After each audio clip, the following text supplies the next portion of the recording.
এইভাবে যদি কচুলতি বানাও তাহলে কথা দিচ্ছি বন্ধুরা, এই রেসিপিটা বানাতে যতটা সহজ তার থেকে অনেক বেশি সুস্বাদু হয়ে থাকে এই রান্নাটা। নমস্কার বন্ধুরা, মামনি রান্নাঘরে আবারও একবার সকলকে স্বাগত জানাই। আজ আমি তোমাদের সাথে অত্যন্ত সুস্বাদু ও সহজ একটা রেসিপি শেয়ার করছি। প্রথমত আমি এখানে কিছুটা কচুলতি কেটে ভালো করে ধুয়ে বেছে পরিষ্কার করে রেখেছিলাম। এবার আমি এর সঙ্গে কিছুটা সর্ষে ও 8 থেকে 10 কোয়া রসুন একসাথে বেটে রেখেছিলাম, সেটাই আমি 2 চামচ ব্যবহার করেছি। সাথে দিয়েছি 50 গ্রাম মতো কুচো চিংড়ি, নিজেদের প্রয়োজনীয় ঝাল অনুসারে কাঁচা লঙ্কা। যেহেতু এখানে চিংড়িটা খুবই পরিমাণ কম ছিল, সেই কারণে চিংড়ির মাথাগুলোকে ফেলে না দিয়ে একটুখানি জল দিয়ে বেটে নিয়ে ছাঁকনিতে ছেঁকে কেবলমাত্র জলটা ব্যবহার করেছি। দিয়েছি সামান্য পরিমাণে ঝাল লঙ্কার গুঁড়ো, সাথে হাফ চামচ পরিমাণ হলুদ গুঁড়ো। এবার চামচ দিয়ে খুব ভালো করে সমস্ত উপকরণকে মাখিয়ে নিয়েছি। সাথে দিয়েছি ছোট চামচে 2 চামচ সর্ষের তেল, এখানে অবশ্যই সর্ষের তেলটাই ব্যবহার করবে। এবার সমস্ত উপকরণ একসাথে মিশিয়ে নিয়ে নিভু আছে মানে একদম লো ফ্লেমে 10 থেকে 15 মিনিট রান্না করে নেব। আর যেহেতু কচুলতিটা আমি আগের থেকে সেদ্ধ করিনি, সেই কারণে ঢাকা দিয়ে দিয়ে সেদ্ধ করতে হবে আর মশলাটাকেও কষিয়ে নিতে হবে।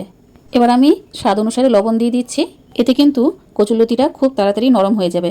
ভেবে দেখো, এটা কিন্তু পৃথিবীর সবচেয়ে সহজ কচুলতি রেসিপি। আর যতক্ষণ না কষাতে কষাতে তেল ছেড়ে দেবে মশলা থেকে, ততক্ষণ এটাকে ভালোভাবে কষিয়ে যেতে হবে যাতে কচুলতির মধ্যে একটুও জল না থাকে। এবার বলো তোমরা কে কোথা থেকে আমার এই রেসিপিটা দেখছো, যাতে আমি তোমাদেরকে ধন্যবাদ জানাতে পারি। এর আগের দিনের রেসিপিতে নিপা রান্নাঘর ও গল্পকথা, কেকাস রান্নাঘর, রাজবীর ওয়ার্ল্ড থেকে বোন লিখেছো, খুব ভালো লাগে আমার রেসিপিগুলি। ধন্যবাদ বোন, তোমাদেরকে অসংখ্য ধন্যবাদ আমার রেসিপিগুলো এত যত্ন সহকারে দেখার জন্য। যখন দেখবে মশলা থেকে সুন্দর তেল ছাড়তে শুরু হয়েছে, ঠিক সেই সময়ে আমরা 2টো কুচনো কাঁচা পেঁয়াজ দিয়ে দিচ্ছি।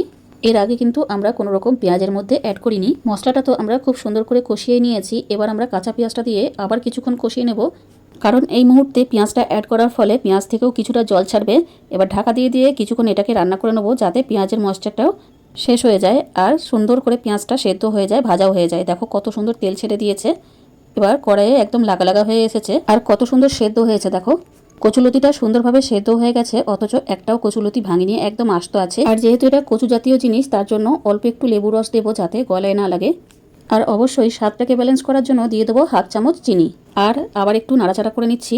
আর দেখো কচুলতি রান্নাটা দেখেই যেন জিভে জল আসছে, তাই না?